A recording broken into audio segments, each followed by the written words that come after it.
बिस्मिल्लाहिर्रहमानिर्रहीम। अस्सलामु अलैकुम। कैसे हैं आप लोग? उम्मीद है आप सब लोग ठीक होंगे, खैरियत से होंगे। यहाँ पर आपकी ज़ैनब शहज़ादी का ईद का सूट, ईद का जो ड्रेस था वो लेकर आई हूँ।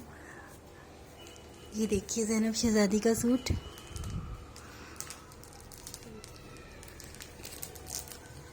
निकालो इसको वरीशा, तेज़ी से निकालो।